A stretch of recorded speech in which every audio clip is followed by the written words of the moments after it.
Today's show is brought to you by our new presenting sponsor, Hard Rock Bet. We talk a lot of football here on 3 and Out, but there's always something to bet on. The NBA, college hoops, hockey, sports are going full swing right now. When you sign up with Hard Rock Bet today, you could score $150 in bonus bets. You just have to place a $5 wager, and if it hits, you not only get your winnings, but you also get $150 in bonus bets. Hard Rock Sportsbook app is the only legal sportsbook whenever you're in Florida. And it's also live in Arizona, Ohio, New Jersey, Indiana, Tennessee, Virginia, Illinois, Colorado, and coming soon for more states near you. Plus, Hard Rock Bet offers new promos every single day. So whenever you're listening, just open the app and check out what you've got on any given day of the week. Download the Hard Rock Bet app today and make your first deposit.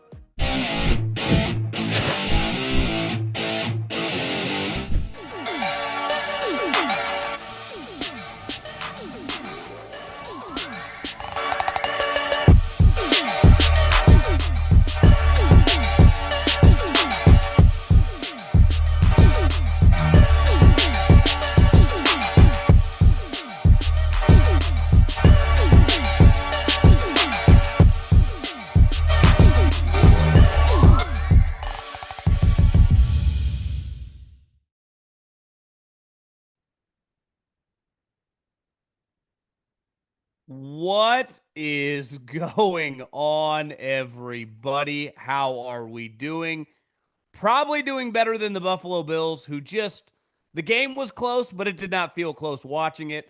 We will dive deep into the game, but before we do, obviously all of our content here presented by my friends at Zone Pouches. Love these guys, big partners. Glad to have them on board. Make sure you subscribe to the podcast. Hammer that subscribe button, like button, leave a comment. Share it with your friends. We appreciate everyone watching these live reaction shows after these games. Listen, we've had some bad games. There's no disputing that. We've had some rough Thursday night outings. That was not one of them. That was the second half of that game was pretty riveting, just because of the storylines. Obviously, the Bills losing. It's not official, but does feel like they're not going to win the division. And Mike Vrabel and the Patriots year one are going to win the division and host a playoff game. And who knows? I mean, I doubt they would get the 1 seed, but you look at their schedule. We'll dive into it all. The Houston Texans, what a performance. Gotta love D'Amico. I mean, that defense was electric. that was awesome. Just a lot going on from that game, from Josh Allen, a storyline with a draft pick with the Bills, who was inactive for the second time in, 4.5 days. Pretty big story we will dive into. Some other stuff around the NFL. I saw a story today on Ceedee Lamb and George Pickens. I'll be honest, it was on Instagram, but I saw it so many times, it was like not believable. And then I kind of thought it was believable, and now it's true, and I can't get enough of it. It reminds me of my youth, the sports that I grew up on. I love this story, so we'll dive into that as well. Obviously, it's Fugazi Friday. Not sure I have a true Fugazi, but do have a little life rant. But before we dive into this devastating Bills loss, I mean they're in complete shambles, especially when you factor in the injuries. I got to tell you about my friends, Zone Pouches. And quick warning: this product contains nicotine. Nicotine is an addictive chemical. Underage sale prohibited. If you're as competitive as I am, you always are looking for something to help you stay dialed in. That's what I just had to do during that game. And that thing for me is Zone Pouches. You won't catch me without my can of mints. I have a big delivery coming, though. Not to mention 20 pouches per can versus the 15 the other guys offer. Choose Zone and dominate the day. Use the promo code number 3 and out 20 at NicoKick.com for 20% at checkout. Let's just dive into this game. Obviously, the Texans win 23-19. I don't know if I've ever seen anything quite like it. As someone texts me, when you sack Josh 7 or 8 times, that's the equivalent of like 15 for another team. That was as big of an ass kicking from a front four to an offensive line as you will see all season long. Especially when you're factoring, we're not that far removed, just a couple months, that the Buffalo Bills were the betting favorite to win the AFC and win the Super Bowl. They were a gigantic favorite at the beginning of the year to win the division, a division in which they have dominated for years. Obviously, the Super Bowl feels like a mile away from this team. The division feels all but over, and it's not even Thanksgiving. Because it's not just like, well, John, we still got Josh Allen. Yeah, you had Josh Allen against Texans, and you kind of got worked. And, like, it's not his fault. You have a superhuman player. Obviously, tonight, I wouldn't say was his best effort, though I'm not sure what he can do. We'll dive into the players around him. But this Bills team is extremely flawed. And tonight clearly wasn't good for them on the injury front. Lost multiple defenders. Cook got banged up. Their weapons, they're already missing Kincaid. Keon Coleman pissed off someone really, really bad. He can't even get a helmet and shoulder pads on game day anymore. But the fascinating part of this game was it was strength on strength. The reigning MVP, a guy that just had 6 touchdowns or counted for 6 touchdowns, 3 throwing, 3 on the ground, 4 days ago. As dominant a physical specimen as there is in the league when he's on. Against a defense that, listen, depending on the statistic where you want to rank them, they are as good as any. And Danielle Hunter looks like Arnold Schwarzenegger in 1979. Will Anderson is as good of a young player as there is in the NFL, any position. That includes quarterback. All of their DBs can run, catch the ball, and hit. Their defensive coaching is pretty elite when you factor in how good D'Amico is. Matt Burke's doing a really good job, obviously, as well, calling the plays. But Josh lost. And the offense lost. And the Texans defense completely controlled that game. Really about the second quarter on. In the second half, it wasn't even a fair fight. The Bills' offensive line, which is pretty good, was getting absolutely worked on every single play. And at one point in time in the fourth quarter, Herbstreit brings up the Texans had only blitzed 4 times. And on the 5th time, that's when they hit Shakir on a massive play that looked like almost saved the game. He juked a couple guys out, led them to field goal. It went from 23-16 to 23-19. Obviously, they couldn't score in that final drive where Shakir again made an incredible play on great play call by Joe Brady on the hook and ladder, which when Josh let the ball go on the hook and ladder, it was like 4th and 27. You went, I don't think that's going 27 yards. Just, it was awesome. That was a great play call, but it wasn't quite enough. Then, Gabe Davis's foot doesn't come into bounds a couple plays later. And obviously they get stuffed because their defensive line, Will Anderson, makes a great play. But the right tackle was getting abused all night. Deion Dawkins, I don't know if it was the Texans' speed. He does look a little heavy to me. I know he is a bigger guy, but he looked extremely slow out there. He had an awful false start at the end of the game, and even Herbstreit was like, that's what happens when you're terrified about getting smoked off the edge. And the Texans' team speed was just elite. And the Bills really had no answers. And if their offense doesn't dominate, they're screwed. A couple weeks ago, as Josh said, he played terribly. What happened? They got destroyed by Miami. Last week, they were in trouble. Like, Sean Tucker looked like LaDainian Tomlinson or Marshall Faulk. You go, is Tampa really going to go to Buffalo and win this game? Well, no. Josh is like, I'm going to score 6 touchdowns and make sure we don't lose this game. And today they were going to need that again. But that's not possible against this defense. And that's the Bills' problem. They're not a well-rounded team. Their defense, when healthy, is questionable. Their defense after tonight, when you're missing multiple guys because they're getting injured in the game, you lose a first-round pick, you lose one of your better linebackers, all of a sudden, your defense is bad. There was a moment in the first half when Ray Davis takes the kickoff to the house, which was an awesome play, right? Bounces off his own blocker. Both the defenders go to make a tackle. He bounces right, does a spin move. They whiff. He takes it to the crib. They take the lead. Davis Mills, a backup quarterback, gets the ball back under 2 minutes, drives right down the field, touchdown. To me, that moment, before the second half even happened, I went, If you can't, in a massive spot, just at minimum hold the Texans to a field goal attempt, let alone just not let them cross the 50 as a defense. This is not C.J. Stroud. This is not Patrick Mahomes. This is not Lamar Jackson. This is not Drake May and the Patriots. This is Davis freaking Mills. Woof, right down the field. Touchdown. Go to half. You don't have the lead. I'm out. You have one thing is consistent in football. I say high school football. I haven't watched high school football in a while, but definitely college football and the NFL.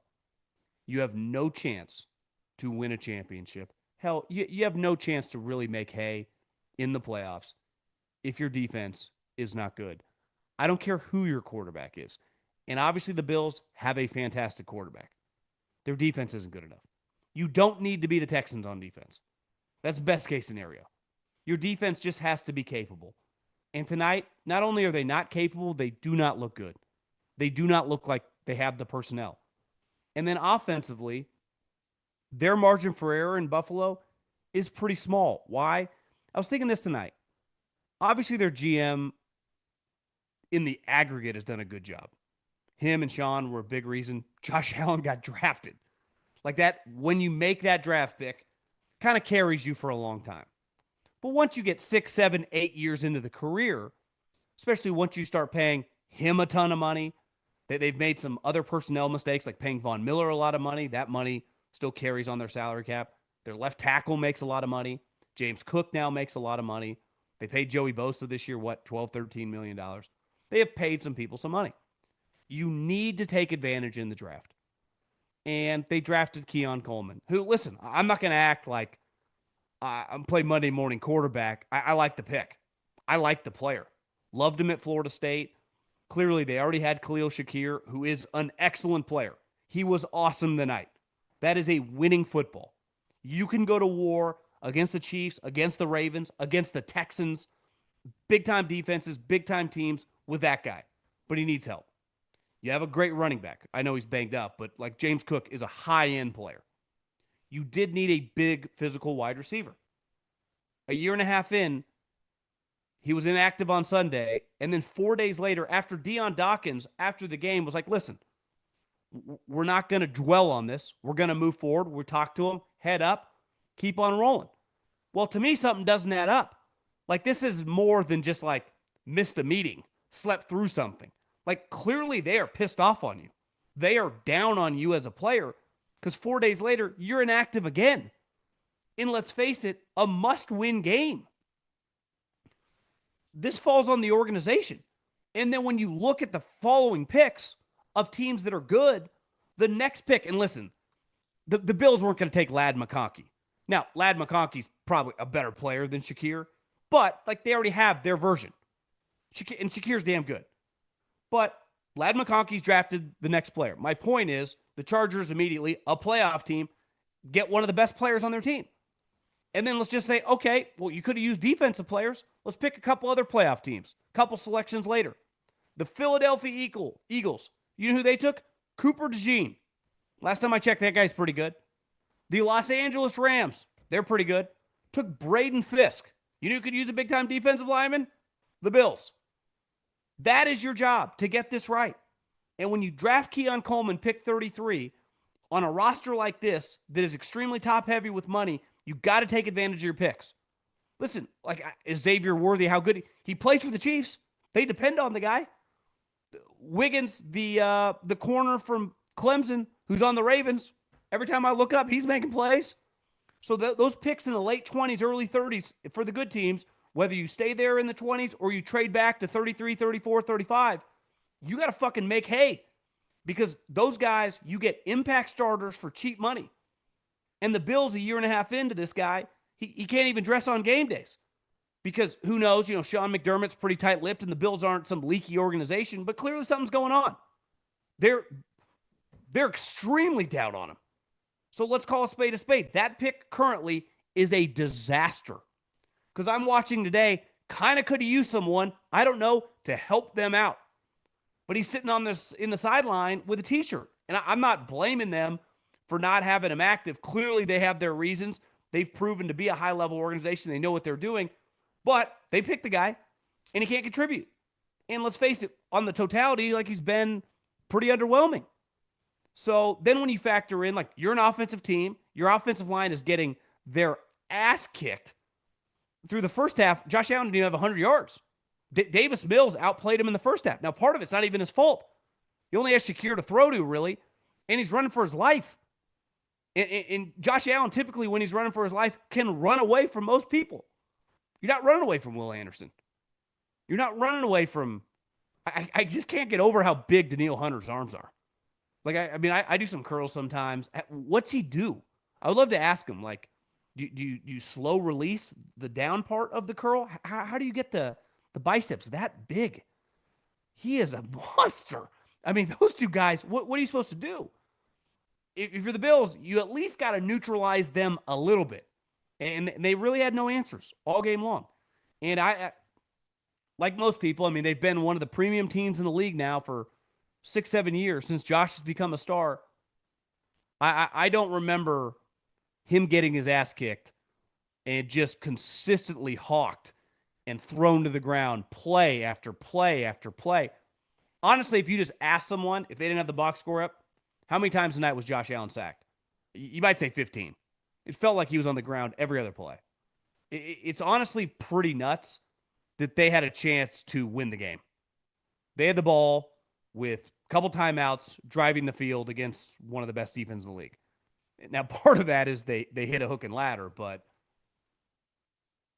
the strength of their team got destroyed. And if the strength of your team, even if you were playing one of the best units in the league, you at least have to be a push, right? Especially in a game like this. Now, listen, these Thursday night games on the road, it's not like they're hopping on a train. Like, this is a several-hour flight. My guess is Buffalo to Houston, 3.5, 4 hours. I mean, it's a long flight.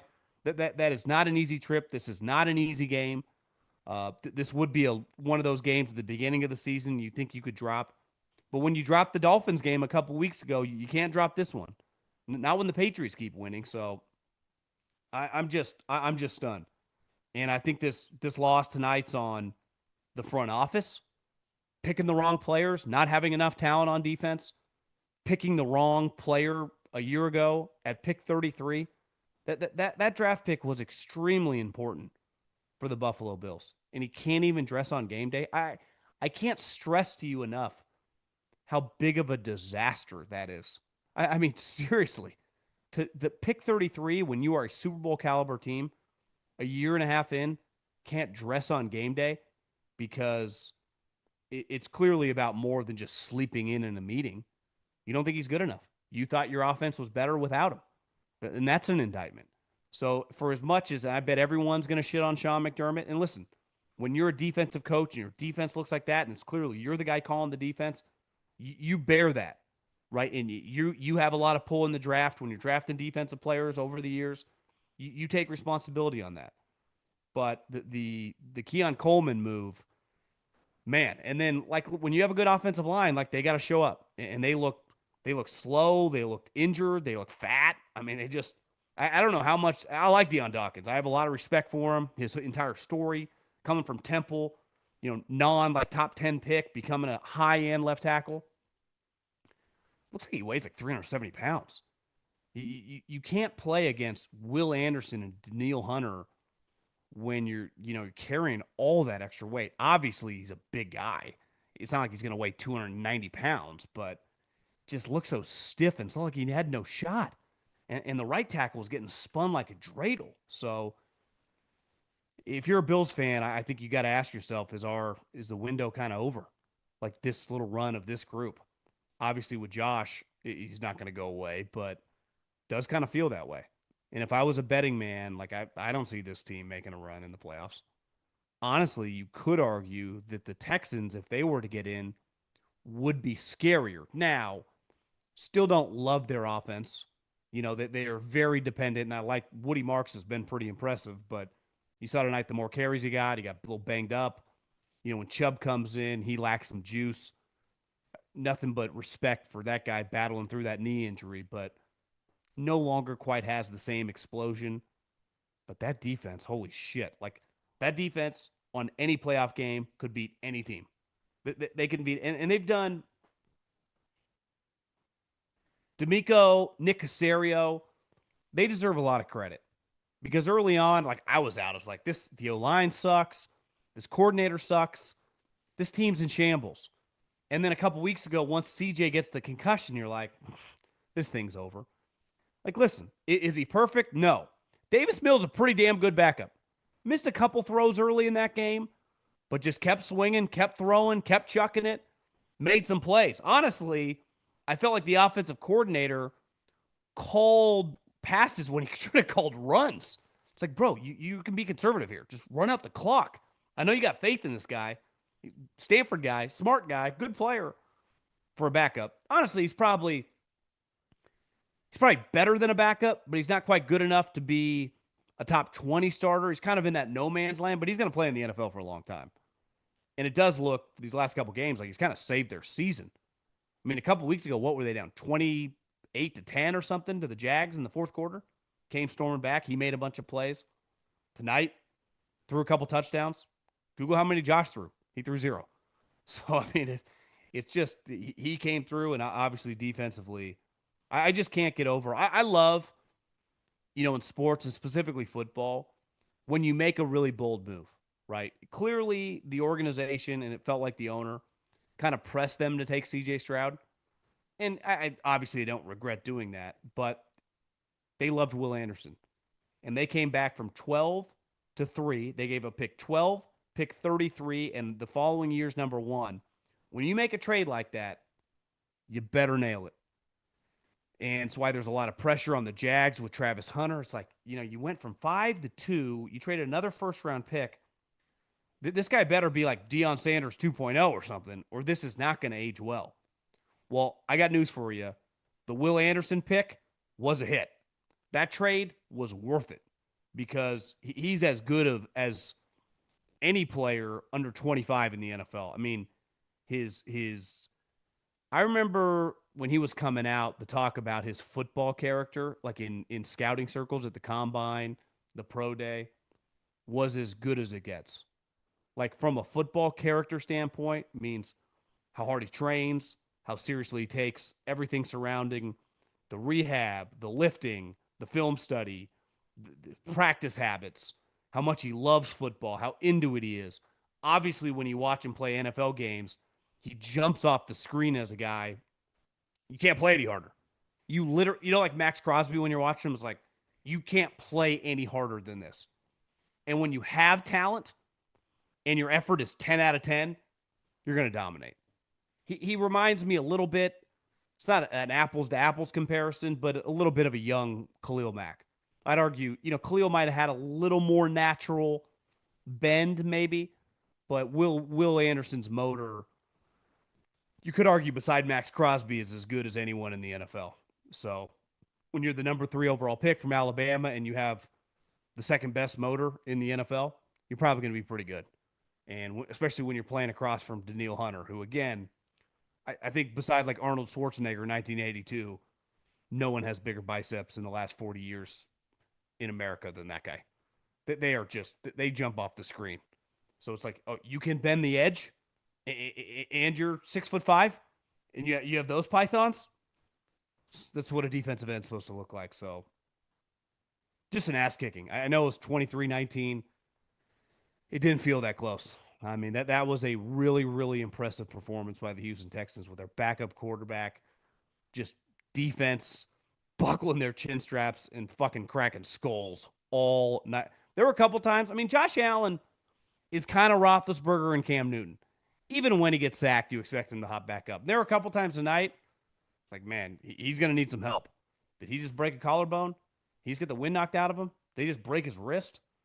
And every time he would kind of shake it off. But he's not going to feel good getting out of bed tomorrow morning.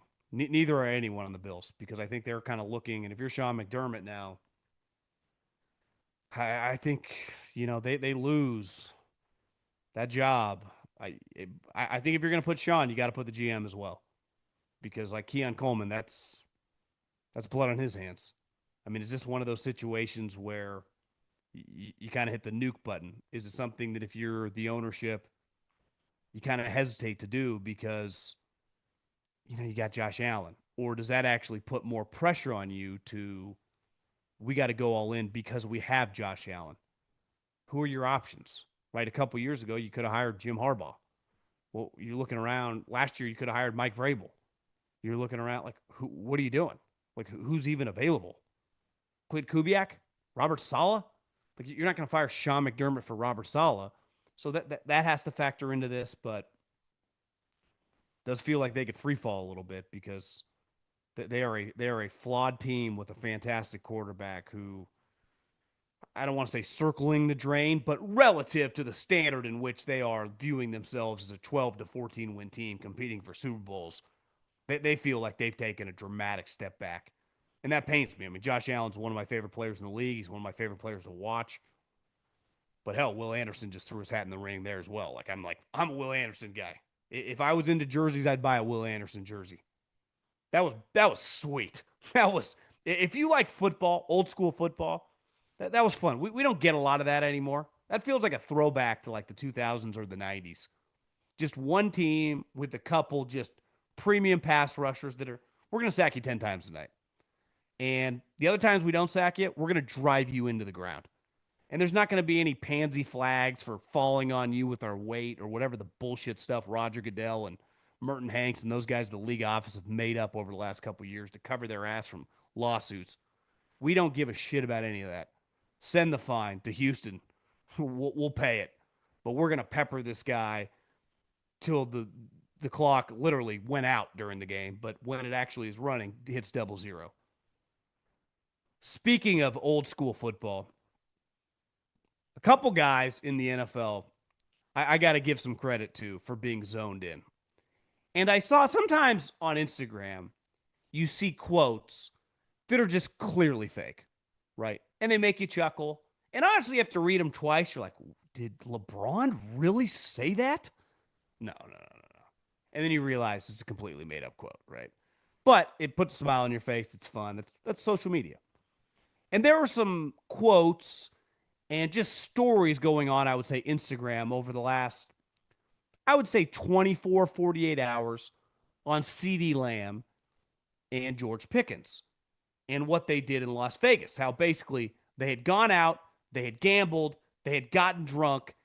And I just kept reading this and thinking, well, I saw them play. They dominated. The NFL is not baseball or basketball. If you are the Cowboys and you're playing the Raiders on Monday Night Football, you probably touch down in Vegas about 4 or 5. You don't eat individually. Typically, you're at a hotel, not on the strip. You have a ballroom with meeting rooms, and the ballroom is essentially like your cafeteria, and you have a team meal. It's not like the O linemen, the D linemen, they're going out in Vegas eating at steakhouses for dinner. You eat at the hotel, probably from 6:30 to 7:30. Cafeteria is open. You can come down to your room and eat whenever you want.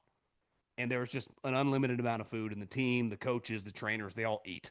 You don't go out and eat. So when I saw it's like they went out to eat, and then they clearly verified the story of, yeah, we were out, we went to dinner, aka after, because usually you eat, and then you'll probably have a team meeting, and then maybe you'll break into individual or unit meetings like offense and defense or wide receiver meetings, and then you'll just head to bed. And football players, after the meeting, you'll get a thing called snack that clearly they bypassed and just went to the Red Rock Casino. And they had a second dinner and were having cocktails and clearly having a good time, which kind of reminds me, this is, again, the night before a game. This is type stuff that used to happen a lot. It doesn't happen as much anymore. We live in a generation of guys that like drink green juices, that brag about going to bed early. The athletes I grew up on, Michael Jordan, would drink like a 12-pack at lunch 3 hours before a game. That's why a lot of us kind of revere the guy. It's like legendary shit. Nowadays, it's like, what can we put in the smoothie? Can I get an immunity blast? And listen, I'm not faulting anybody. I try to stay focused on my health as well. But there's something special about Kenny Stabler going, you know what? I studied the playbook by the light of the jukebox For those of you kids, that's something that used to play music in the 70s at the bar the night before the game. And Al Davis's teams and most teams in the 70s and 80s were notorious for just drinking, boozing, smoking all the time and playing ball. Those days are clearly over. Way more money on the line. You don't have as much crazy going on. And that generation of player, the 70s, the 80s, the 90s, hell, even the 2000s, if you would have had a team in Vegas, there would have been a lot of shenanigans going on. I've thought ever since the team moved to Vegas, I said, in this modern day time, especially in the NFL, you're only there for 24 hours. No one's going to stay on the strip. Nothing even crazy is going to happen. All these guys just go to bed, play the game the next day. Not George Pickens and Ceedee Lamb. Here's the problem, though, if you're a Raider fan. They literally are admitting that they got caught staying out late, boozing the night before a game.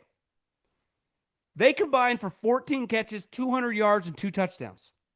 The Raiders wide receivers and tight ends combined for 238 yards. They outgained 2 guys who were hungover, didn't even take you seriously enough as an opponent to just go to bed at a decent time. You outgained them by 38 yards as an entire team and scored 1 less touchdown than them. So you talk about 2 guys who just said, we're living.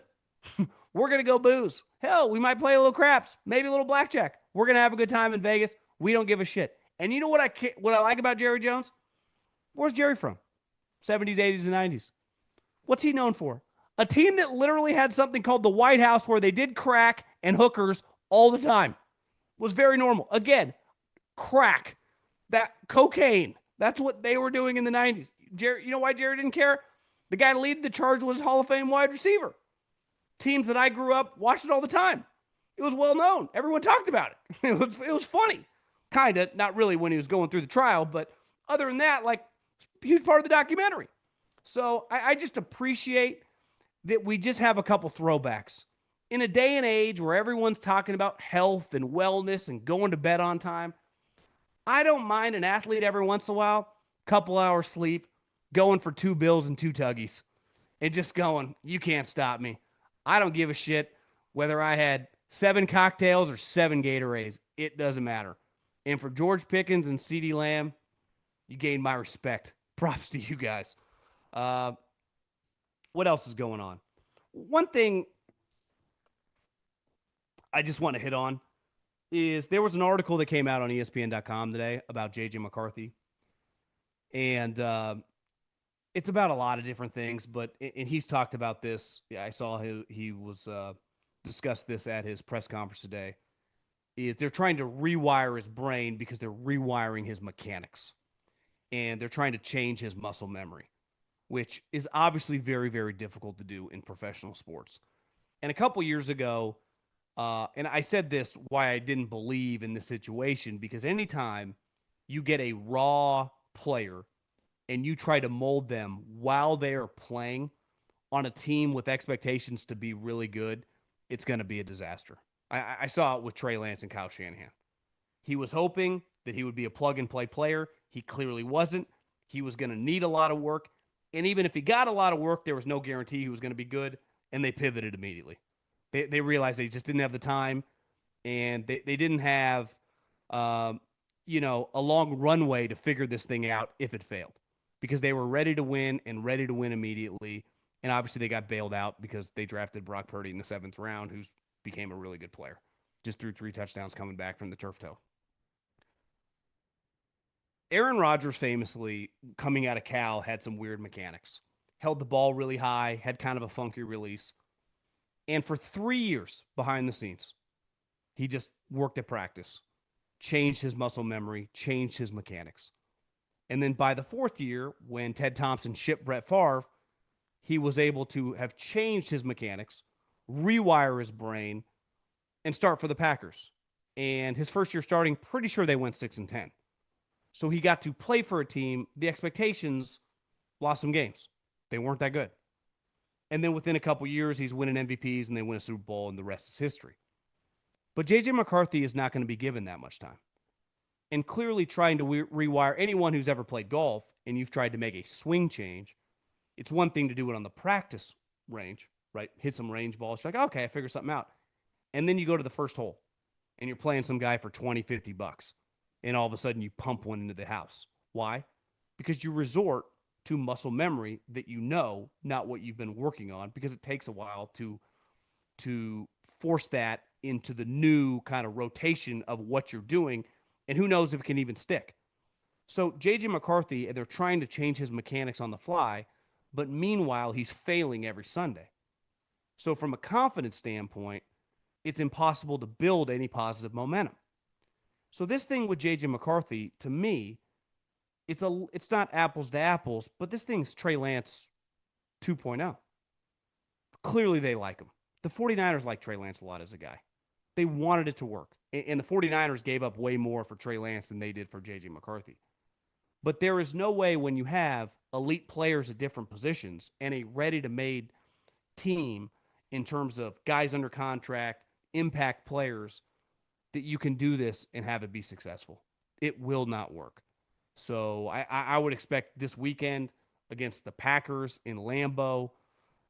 This was a situation that obviously they talked themselves into, but you can't convince me Thanksgiving year two that they already know that this thing's over before it even started. And I don't really have a Fugazi here on Fugazi Friday, but I was thinking this.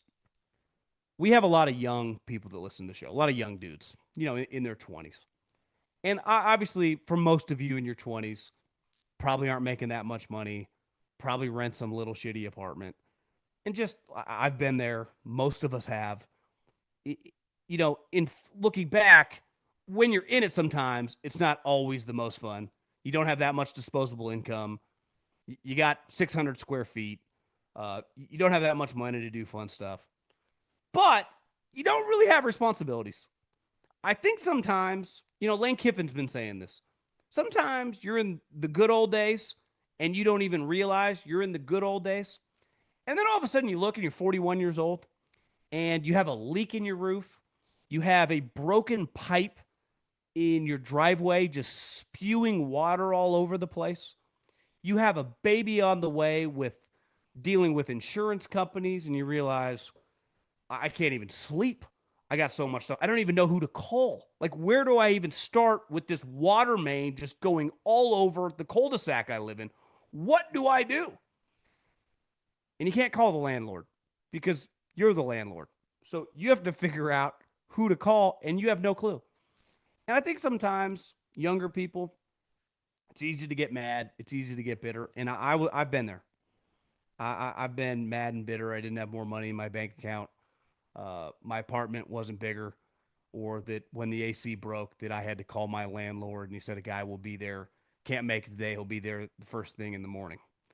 And then you look back and you go, God, I wish I could just call a landlord right now to fix my problems because I got some problems. I got water coming in from the roof, coming in from the front yard. I got neighbors looking at me side eyes, and I don't know who to call. So this is just enjoy your time being young with no responsibilities.